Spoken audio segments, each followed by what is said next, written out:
Halo, perkenalkan nama lengkap saya Angelita Pradawejak dengan NIM 20110124 dari Prodi Sistem Informasi Strata 1. Baik, di video kali ini saya akan mempresentasikan hasil UTS saya. Baik, di sini ada 5 kasus. Kita langsung saja masuk ke kasus yang pertama. Yang pertama, latar belakang. Pemerintah Indonesia pada saat ini mengalami salah satu masalah yang serius dalam kejahatan cybercrime. Cybercrime adalah tindakan kriminal yang dilakukan dengan menggunakan teknologi komputer sebagai alat kejahatan utama. Cybercrime merupakan kejahatan yang memanfaatkan perkembangan teknologi komputer, khususnya internet. Di negara-negara maju, kejahatan seperti ini juga marak. Tidak hanya terjadi seperti di Amerika dan Eropa, namun juga di negara berkembang seperti Asia dan Afrika. Hal serupa juga terjadi di Indonesia. Kasus kejahatan pencurian transaksi elektronik dengan via transfer dan pencemaran nama baik melalui akun media sosial sering menjadi kasus yang terjadi hingga saat ini. Kasus kejahatan dunia maya atau lebih dikenal dengan cybercrime. Untuk mengurangi kasus kejahatan tersebut, maka diperlukan pengawasan yang ketat dan undang-undang untuk memberikan perlindungan serta jaminan keamanan untuk para pengguna teknologi informasi. Kegagalan pemberantasan cybercrime di Indonesia berdampak buruk bagi pemerintah, masyarakat, dan korban.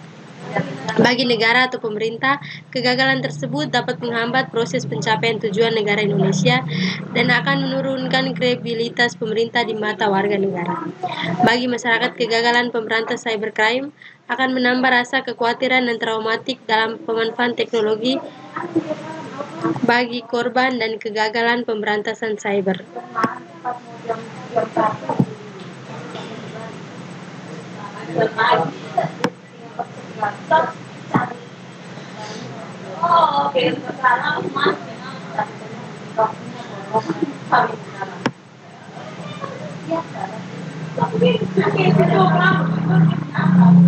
Akan menambah kekhawatiran dan traumatik dalam pemberantasan cyber. Pemanfaatan teknologi informasi. Bagi korban, kegagalan cybercrime akan menambah penderitaan karena kerugiannya tidak bisa diganti atau dipulihkan. Salah satu penyebab lain tentang kegagalan pemberantasan cyber di Indonesia adalah setelah pemerintah mengesahkan Undang-Undang Nomor 11 Tahun 2008 tentang informasi dan transaksi elektronik atau lebih dikenal dengan Undang-Undang ITE 2008. Kejahatan informasi dan transaksi elektronik atau lebih dikenal dengan Undang-Undang ITE 2008. Kejahatan cyber di Indonesia justru semakin meningkat dari tahun ke tahun, sehingga selain itu belum dipahami secara memadai tentang apa itu cybercrime, bagaimana bentuk cybercrime, apa bahaya cybercrime, apa ancaman pidana terhadap pelaku cybercrime, dan bagaimana penegakan cyber law. Pemahaman cybercrime yang memadai akan mendorong setiap orang agar tidak menjadi korban. Pemahaman cyber law yang sempurna bagi penegak hukum akan dapat membantu dalam menyelesaikan kasus cybercrime secara represif melalui penerapan hukum pidana di bidang teknologi informasi.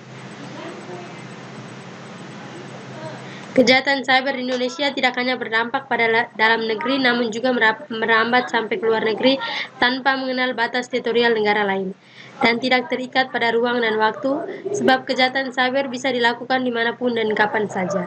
Selain rawan terjadi, tempat sasaran Indonesia merupakan salah satu tempat beroperasi kejahatan sindikat cybercrime internasional, seperti penipuan jual beli online, penipuan kartu kredit, pemerasan, dan bahkan mengancam sistem pertahanan keamanan. Bab 2. Pembahasan modus kejahatan. Modus kejahatan cyber atau cyber dapat dilakukan dengan berbagai cara. Berikut adalah contoh kejahatan cyber yang perlu diwaspadai. Yang pertama, serangan ransomware. Jenis kejahatan cyber yang melibatkan pengalian sistem atau data korban dan untuk meminta tebusan untuk mengembalikan akses atau data tersebut. Yang kedua, kejahatan phishing. Jenis kejahatan cyber yang melibatkan penipuan dengan mengirimkan email atau pesan palsu yang menyerupai institusi atau perusahaan resmi untuk meminta informasi pribadi atau login. Yang ketiga, kejahatan carding. Jenis kejahatan cyber yang melibatkan transaksi menggunakan kartu kredit orang lain yang dicuri dari situs web dan tidak akan dibeli dari jaringan samer atau pencuri data. Keempat, kejahatan skimming. Jenis kejahatan cyber yang melibatkan pencurian data dan kartu kredit atau debit melalui mesin ATM atau mesin pembayaran lainnya. Yang kelima, OTP fraud. Jenis kejahatan cyber yang melakukan pengalian nomor token sekali pakai atau OTP untuk melakukan transaksi online. Yang keenam, SIM swapping. Jenis kejahatan cyber yang melibatkan pengalian nomor telepon korban untuk mengakses akun online yang terkait dengan nomor telepon tersebut. Yang ketujuh, malware. Jenis kejahatan cyber yang melibatkan pengiriman virus atau program jahat ke sistem korban untuk mencuri data atau mengambil alih sistem. Yang kedelapan, cyber espionage. Jenis kejahatan cyber yang melibatkan penggunaan internet untuk melakukan kegiatan mata-mata terhadap pihak lain dengan memasuki sistem jaringan komputer pihak sasaran. Yang kesembilan, cyber stalking.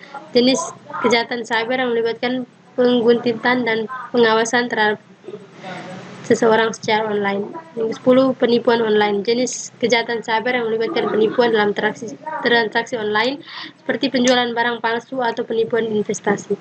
Yang ke-11, pemalsuan identitas. Jenis kejahatan cyber yang melibatkan penggunaan identitas palsu untuk melakukan transaksi online atau mengakses akun orang lain. Yang ke-12, peretasan email dan situs. Jenis kejahatan cyber yang merupakan pengalian akun atau situs web untuk mencuri data atau mengirimkan pesan palsu. Yang B, dampak kerugian. Kejahatan cyber atau cybercrime dapat menimbulkan kerugian yang signifikan bagi individu, bisnis, dan pemerintah. Berikut adalah beberapa dampak kerugian dapat ditimbulkan dari kejahatan cyber. Yang pertama, kehilangan data penting. Kehilangan data cyber. Kejahatan cyber dapat menyebabkan kehilangan data penting seperti informasi pribadi, data bisnis, dan keuangan. Hal ini mengganggu aktivitas bisnis dan mengancam privasi individu. Yang kedua, kerusakan pada sistem komputer. Kejahatan cyber dapat menyebabkan kerusakan pada sistem komputer, baik itu melalui virus atau program jahat atau melalui serangan DOS, distribusi denial of service. Hal ini dapat mengganggu aktivitas bisnis dan mengancam keamanan sistem. Yang ketiga, kehilangan uang. Kejahatan cyber seperti carding dan penipuan online dapat menyebabkan kehilangan uang bagi korban. Yang keempat, terancamnya reputasi online. Kejahatan cyber seperti cyberbullying atau penyebaran informasi palsu dapat merusak reputasi online seseorang atau bisnis. Yang kelima, gangguan layanan. Kejahatan cyber seperti serangan DDoS dapat mengganggu layanan online seperti situs web, aplikasi yang tidak diakses oleh pengguna. 6. Kerugian perekonomian. Kejahatan cyber dapat menyebabkan kerugian perekonomian bagi individu, bisnis, dan pemerintah. 7. Pencurian identitas. Kejahatan cyber seperti phishing dan pencurian data dapat menyebabkan pencurian identitas dan penyalahgunaan informasi pribadi. Yang ke-8, ancaman terhadap keamanan manusia. Kejahatan cyber dapat menjadi ancaman serius bagi keamanan nasional seperti serangan terhadap infrastruktur kritis atau pencurian informasi rahasia. Dampak kerugian yang ditimbulkan oleh kejahatan cyber semakin meningkat seiring dengan perkembangan teknologi dan banyaknya orang yang menyalahgunakan internet. Oleh karena itu, penting untuk meningkatkan kesadaran tentang keamanan cyber, menggunakan perangkat lunak keamanan yang memadai, menggunakan kata sandi yang kuat dan unik, tidak membuka email atau tautan yang mencurigakan, dan melaporkan kejahatan cyber kepada pihak yang berwenang. C. Dampak hukum. Kejahatan cyber atau cybercrime tidak hanya menimbulkan kerugian finansial dan reputasi, tetapi juga dapat menimbulkan dampak hukum yang serius. Berikut adalah beberapa dampak dari kejahatan cyber. Yang pertama, pelanggaran hukum. Kejahatan cyber merupakan pelanggaran hukum yang dapat dikenakan sanksi pidana di Indonesia. Kejahatan cyber dalam Undang-Undang Informasi dan Transaksi Elektronik atau Undang-Undang ITE. Yang kedua, tuntutan hukum. Korban kejahatan cyber dapat menuntut pelaku kejahatan secara hukum untuk mendapatkan ganti rugi atau keadilan. Yang ketiga, penegakan hukum. Penegakan hukum terhadap kejahatan cyber dapat dilakukan oleh pihak berwenang seperti kepolisian atau lembaga penegak hukum yang lain. Kerjasama internasional. Yang berikut kerjasama internasional. Kejahatan cyber dapat melintasi batas negara sehingga kerjasama internasional perlu ditangani kejahatan cyber yang melibatkan pelakuan dari negara lain. Yang kelima, regulasi hukum. Regulasi hukum yang memadai diperlukan untuk mengatasi kejahatan cyber, namun regulasi hukum yang masih terbatas dan belum mampu mengikuti perkembangan teknologi yang pesat. Yang keenam, ancaman hukum. Pelaku kejahatan cyber dapat dikenakan hukum yang berat sehingga hukuman penjara atau denda yang besar. Berikut D, dampak sosial. Kejahatan cyber atau cybercrime dapat menimbulkan dampak yang serius. Berikut adalah dampak sosial dari kejahatan tersebut. Kehilangan privasi. Kejahatan cyber dapat mengancam privasi individu dan membuat mereka merasa tidak nyaman dalam menggunakan teknologi. Yang kedua, kegangguan pada bisnis. Kejahatan cyber dapat mengganggu aktivitas bisnis dalam mengancam keberlangsungan bisnis tersebut. Yang ketiga, kerusakan reputasi. Kejahatan cyber seperti cyberbullying atau penyebaran informasi palsu dapat merusak reputasi online atau bisnis. Yang keempat, ancaman terhadap keamanan nasional. Kejahatan cyber dapat menjadi ancaman serius bagi keamanan nasional seperti serangan terhadap infrastruktur kritis atau pencurian informasi rahasia. Yang kelima, masalah psikologi dan emosional. Kejahatan cyber seperti cyberbullying dapat menyebabkan masalah psikologi dan emosional pada korban seperti depresi, kecemasan, dan stres. Yang keenam, kehilangan uang. Kejahatan cyber seperti carding atau penipuan online dapat menyebabkan kehilangan uang bagi korban. Penyebaran informasi palsu. Kejahatan seperti hoax dan penyebaran informasi palsu dapat menyebabkan kebingungan dan ketidakpastian di masyarakat. Yang 8, ancaman terhadap kebebasan berbicara. Kejahatan cyber atau dosing atau serangan terhadap situs web dapat mengancam kebebasan berbicara dan menyebabkan sensor di internet. Yang ke-E, usulan penyelesaian. Ada banyak cara dan cybercrime yang digunakan oleh pelaku, maka dari itu cara mengatasi cyber pun berbeda-beda. Berikut adalah beberapa cara mengatasi cybercrime yang perlu Anda ketahui untuk menghindari beberapa kerugian yang mungkin terjadi. Yang pertama, melaporkan email dan situs web phishing. Salah satu cara cyber yang paling umum adalah phishing, di mana pelaku dengan mengirimkan sebuah tautan yang dapat mencurigakan atau mencuri berbagai data dan informasi penting, dan biasanya korban akan menerima email jenis pesan lainnya dengan orang yang tidak dikenal tapi terlihat familiar dan dapat dipercaya yang berisi tautan tersebut. Untuk mengatasi cyber satu ini, Anda dapat langsung melaporkan email serta tautan tersebut kepada pihak seperti penyedia layanan email. Selain itu, Anda juga dapat melaporkan kepada lembaga terkait namun digunakan sebagai latar belakang atau phishing. Yang kedua, mengubah kata sandi.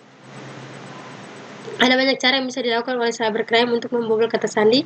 Oleh karena itu, pastikan Anda memiliki kata sandi yang kuat, mengubah secara teratur, dan tidak menggunakan kata sandi yang sama untuk akun yang berbeda. Jika Anda mendapatkan notifikasi atau percobaan masuk dalam salah satu akun yang Anda miliki, maka Anda harus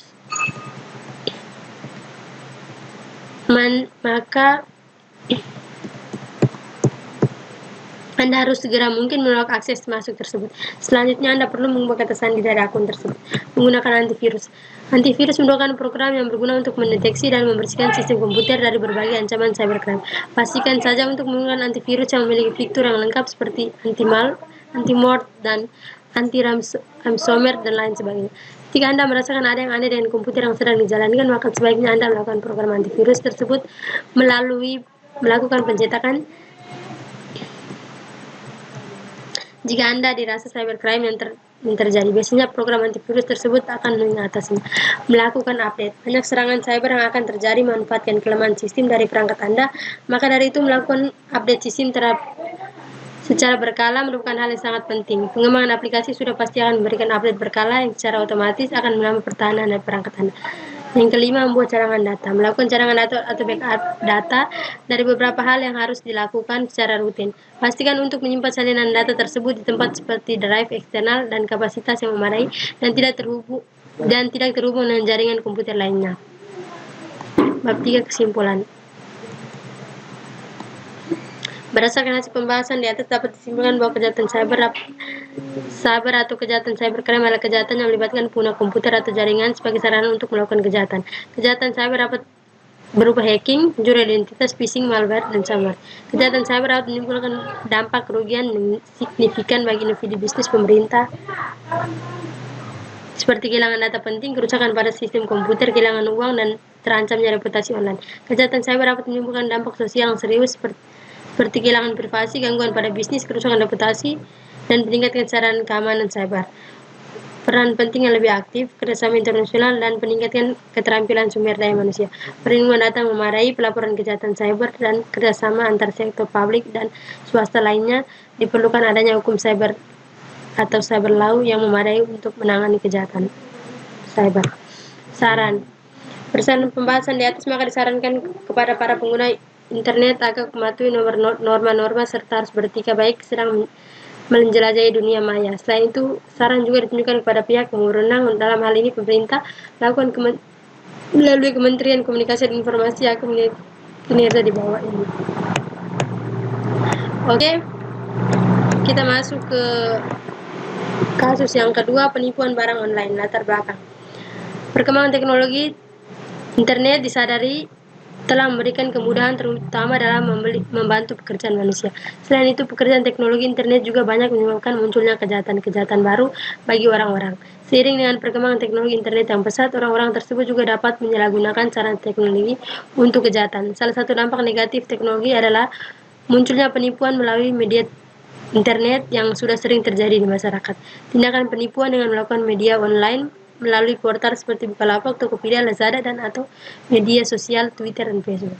Internet juga jejaring sosial tidak hanya berfungsi sebagai media informasi dan komunikasi saja, namun juga sebagai tempat wadah jual beli. Maka kini berbelanja tak harus lagi dengan penjual di tempat mereka. Toko online kini semakin banyak yang berkembang dan semakin banyak toko online yang ada. Kini jadi lebih mudah mencari dan memilih barang sesuai keperluan yang kita inginkan. Masyarakat saat ini lebih menyukai semua hal yang berbau praktis, cenderung masyarakat untuk berbelanja melalui media online, mengurangi tingkat kewaspadaan dan melakukan transaksi jual beli. Terbukti dengan banyak kasus penipuan dengan modus online shop, terutama disebabkan karena pembeli tidak dapat bertatap muka secara langsung dengan penjual. Selain itu, jual beli online juga merupakan bentuk jual beli di mana pembeli tidak perlu susah payah untuk datang ke toko. Bab kedua, pembahasan modus kejahatan. Modus kejahatan dan penjualan barang online merupakan beragam tindakan curang yang dilakukan dalam sebagian pihak yang terlibat dalam transaksi jual beli melalui platform online.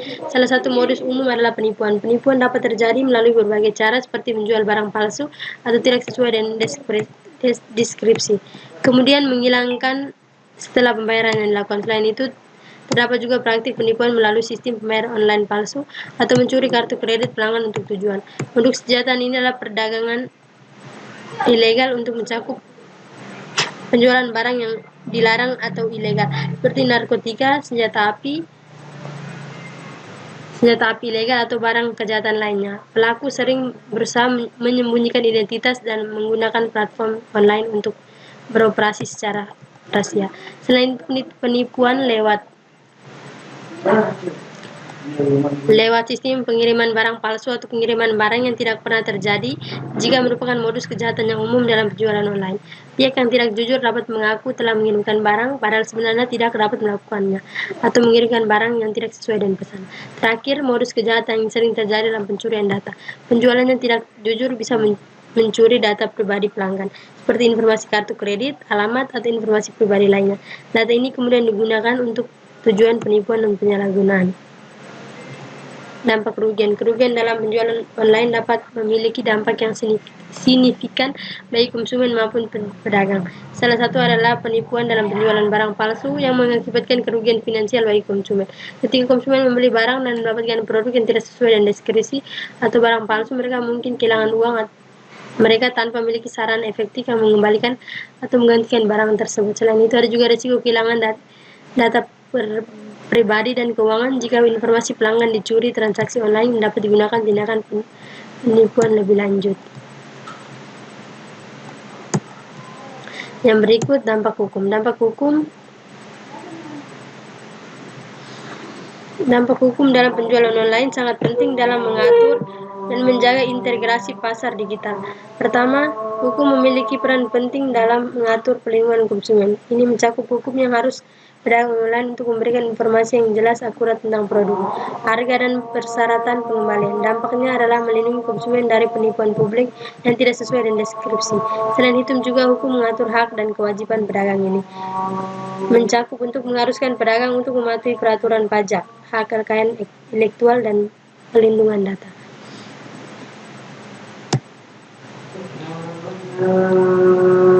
Yang berikut, dampak sosial.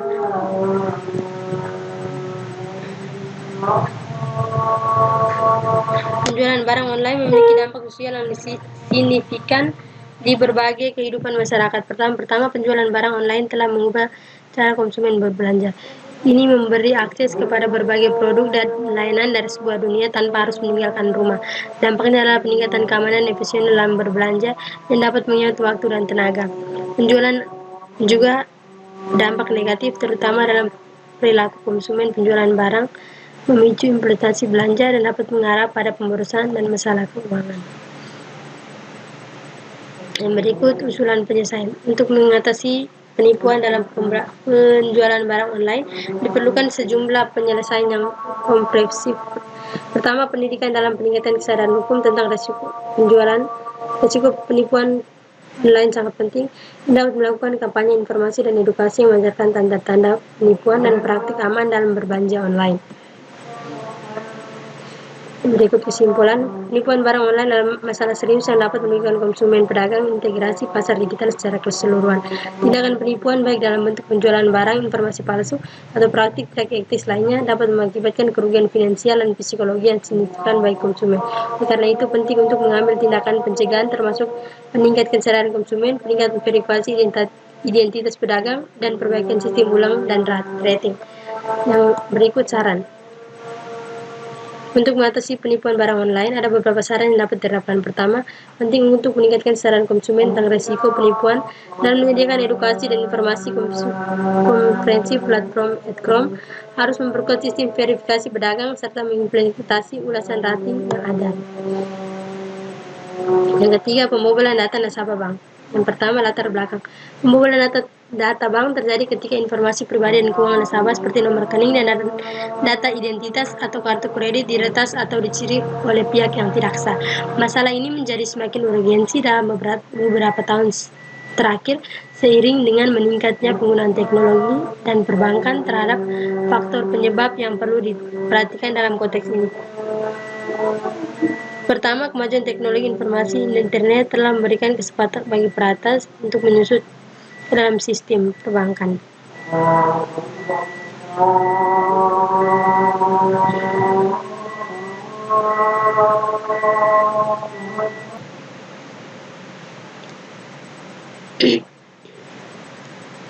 Terdapat beberapa faktor penyebab yang perlu diperhatikan dalam konteks ini. Pertama, kemajuan teknologi komputer dan internet telah memberikan kesempatan bagi peretas untuk menyusun ke dalam sistem perbankan yang semakin terkoneksi. Kedua, beberapa bank mungkin kurang memprioritaskan sistem keamanan mereka, meninggalkan celah bagi peretas untuk melakukan serangan. Ketiga, dalam beberapa kasus,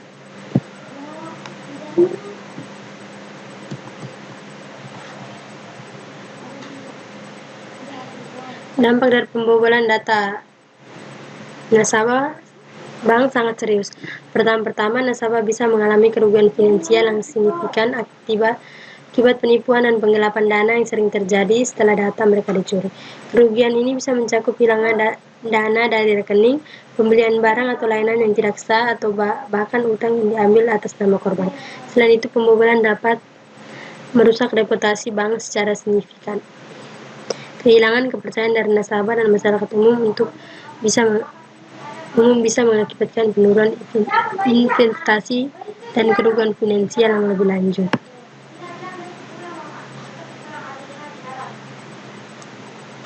Berikutnya bab 2, modus kejahatan. Modus kejahatan adalah kasus pembobolan data nasabah melibatkan serangkaian tindakan yang cermat dan rapi oleh para peretas. Salah satu metode yang sering digunakan adalah phishing, di mana peretas mengirimkan email palsu yang tampak sah kepada nasabah atau pegawai bank dengan tujuan memancing informasi pribadi agar mengarahkan ke situs web mereka. Selain itu, penggunaan malware seperti perangkat lunak atau perangkat keyloggers merupakan elemen penting dalam modus kejahatan. Melalui malware ini, peretas dapat mengidentifikasi komputer dan sistem bank untuk mencuri data atau bahkan mengenkripsi data meminta tebusan ransomware. Yang kedua, dampak kerugian. Dampak kerugian dari kasus pembobolan data nasabah bank sangat signifikan dan mencakup beberapa aspek. Pertama, nasabah yang menjadi korban pembobolan data dalam mengalami kerugian finansial yang serius. Data pribadi mereka seperti nomor rekening, informasi kartu kredit, dan rincian keuangan lainnya dapat digunakan dalam peretas untuk melakukan penipuan, penggelapan dana, dan pembelian yang tidak sah. Hal ini mengakibatkan kehilangan data yang signifikan serta proses pemulihan yang panjang dan rumit. Dampak hukum. Dampak hukum dari kasus pembobolan data nasabah bank sangat beragam dan serius. Pertama, bank yang menjadi korban pembobolan data menghadapi tuntutan hukum dari nasabah yang terdampak. Nasabah yang mengalami kerugian finansial atau pencurian data akibat dari peretasan data mengajukan gugatan terhadap bank dengan klaim bahwa bank gagal melindungi data pribadi. Gugatan semacam ini mengakibatkan kerugian finansial yang signifikan dan penurunan reputasi bagi bank. Kedua, ada dampak hukum yang berkaitan dengan peraturan dan regulasi terkait privasi data di berbagai negara terhadap undang-undang yang mengatur perlindungan data pribadi seperti GDPR di Uni Eropa atau undang-undang privasi data di Amerika Serikat. Dampak sosial dari kasus pembobolan data nasabah bank adalah luas dan signifikan kasus. Pertama, kasus seperti ini sering mengguncang kepercayaan masyarakat terhadap lembaga keuangan teknologi masyarakat. Masyarakat mulai melakukan kesejauhan mana data pribadi mereka aman dalam lingkungan digital dan banyak dapat menghasilkan kepercayaan pada perbankan serta penggunaan teknologi informasi. Usulan penyelesaian. Untuk menyelesaikan kasus pembobolan data nasabah diperlukan sejumlah tindakan yang komprehensif. Pertama, bank harus memprioritaskan perbagian keamanan dan meningkatkan sistem keamanan mereka. Ini mengakibatkan pengujian keamanan rutin, pembaruan sistem dan teratur, dan pemantauan aktif terhadap potensi ancaman keamanan cyber. Bank juga perlu mempertimbangkan penggunaan teknologi tingkat tinggi seperti enkripsi atau data ganda untuk melindungi data nasabah. Kesimpulan, kasus pembobolan data nasabah bank adalah ancaman serius terhadap keamanan finansial, privasi individu, serta reputasi bank. Modus kejahatan yang melibatkan phishing, menggunakan malware, dan penggunaan kelemahan sistem keamanan telah memunculkan dampak serius dalam aspek hukum dan sosial. Dalam menghadapi kasus semacam ini perlu ada tindakan segera dan tindakan pencegahan yang kuat. Saran untuk mengatasi kasus ini, bank lembaga keuangan harus meningkatkan sistem keamanan mereka dengan pembaruan pengujian keamanan rutin. Selain itu, pendidikan pelatihan keamanan cyber perlu diberikan secara luas kepada karyawan bank nasabah untuk mengidentifikasi ancaman serta meminimalkan risiko. Berikut yang keempat, kasus akun email pribadi. Latar belakang kasus penyusupan keamanan email pribadi dalam pengembangan pesat teknologi informasi dan penggunaan email sebagai sarana komunikasi yang kian meluas. Saat ini email telah menjadi salah satu alat komunikasi yang paling penting dalam berbagai kehidupan seperti pekerjaan, bisnis, komunikasi pribadi, dan keamanan dan aksesibilitas yang ditawarkan. Email juga menimbulkan risiko keamanan signifikan.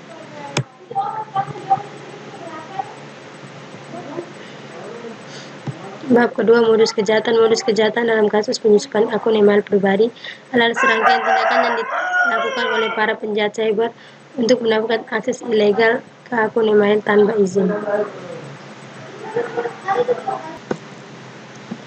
Salah satu modus yang umum adalah phishing, di mana para pelaku menyamar sebagai entitas yang sah, seperti bank atau penyedia email, dan mengirimkan email palsu pada korbannya. Email tersebut seringkali berisi tautan lampiran yang mengandung malware atau halaman web palsu yang dirancang untuk mencuri informasi masuk seperti kata sandi.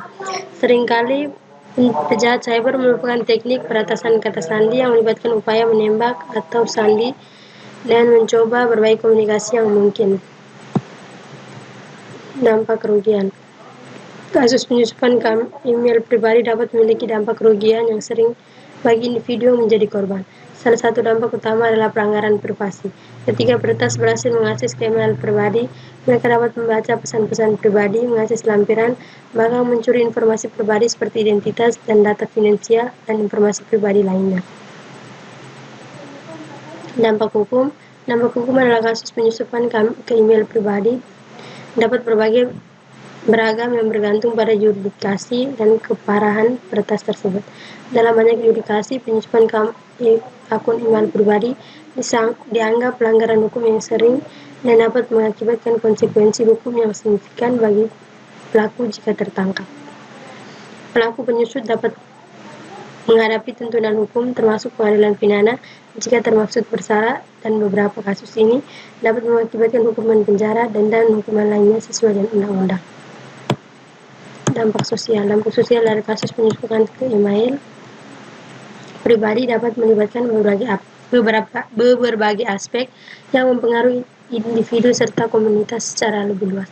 Secara pribadi, korban penyusupan akan mengalami kecemasan dan ketidaknyamanan karena invasi privasi yang mereka alami. Mereka mungkin merasa terpapar, terintimidasi, atau marah karena tindakan pelaku. Selain itu, kerugian finansial yang mungkin disebabkan oleh tindakan penyusupan dapat menyebabkan stres finansial yang mempengaruhi kehidupan sehari-hari. Usulan penyelesaian untuk mengatasi kasus penyusupan ke akun email pribadi. Sejumlah langkah penyelesaian dapat diusulkan. Pertama, penting untuk memperkuat keamanan akun dengan mengganti kata sandi kompleks dan verifikasi 2 faktor atau 2FA untuk melindungi akses ke akun email. Selain itu, pendidikan tentang keamanan cyber dan pengenalan taktik phishing yang umum digunakan dapat membantu individu menghindari jebakan yang merugikan. Menghindari mengklik tautan atau lampiran yang mencurigakan dalam email juga merupakan langkah penting dalam mencegah penyusupan. Penting untuk secara teratur memeriksa aktivitas masuk ke akun email dan melaporkan ke penyedia layanan email serta pihak berwenang jika terjadi penyusupan dalam kasus serius.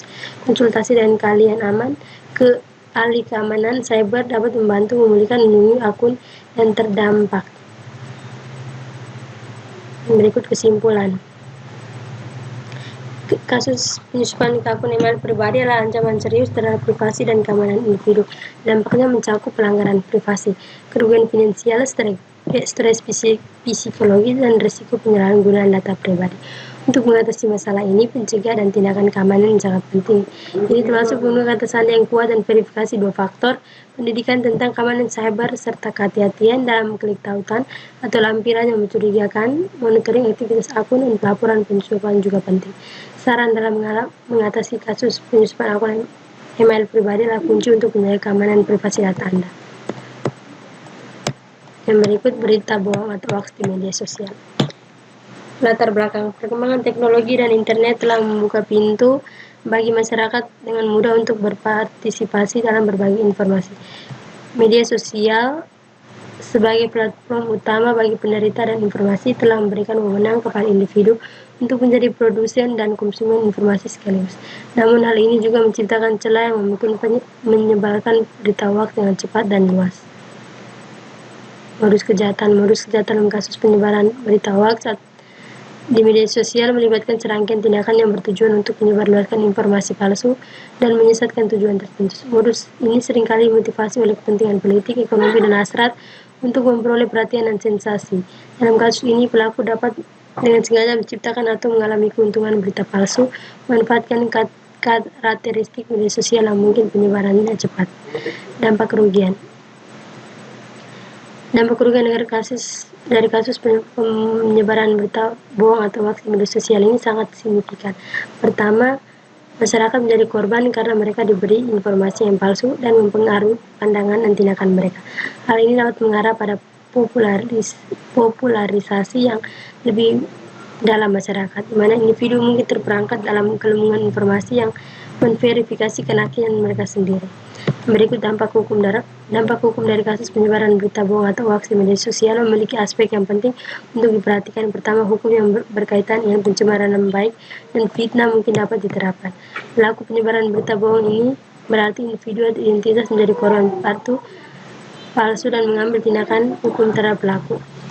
Dampak sosial dari penyebaran berita bohong atau hoax di media sosial ini luas dan signifikan. Pertama, fenomena ini dapat memperluas populasi masyarakat, memecah masyarakat menjadi kelompok-kelompok yang semakin terasa asing satu sama lain.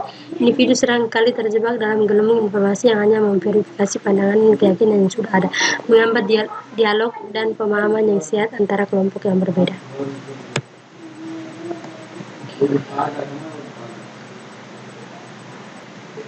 Kedua, perlu diterapkan regulasi yang tepat untuk mengatasi penyebaran hoax. Undang-undang yang mengatur penyebaran berita palsu di media sosial dan mengenakan sanksi kepada pelaku dan menjadi insentif untuk mencegah penyebaran hoax. Yang berikut kesimpulan dari kasus penyebaran berita bohong di media sosial adalah bahwa fenomena ini memiliki dampak yang cukup kompleks dan beragam. Salah satu dampak utama adalah popularisasi masyarakat yang terjadi ketika individu terjebak dalam gelembung informasi yang hanya memverifikasi pandangan mereka sendiri. Hal ini dapat memperdalam definisi dalam masyarakat, mempersulit dialog antara kelompok yang berbeda. Saran pertama, diperlukan upaya serius dalam meningkatkan literasi media dan literasi digital di masyarakat untuk mencapai kampanye edukasi yang mengajarkan individu untuk secara kritis dan menerima informasi sebelum menyebarkan berita.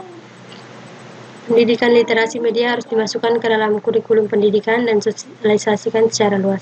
Kedua, perlu menerapkan regulasi yang tepat untuk mengatasi penyebaran berita bohong di media sosial. Undang-undang yang mengatur penyebaran berita palsu dan mengenakan sanksi kepada para pelaku harus dipertimbangkan.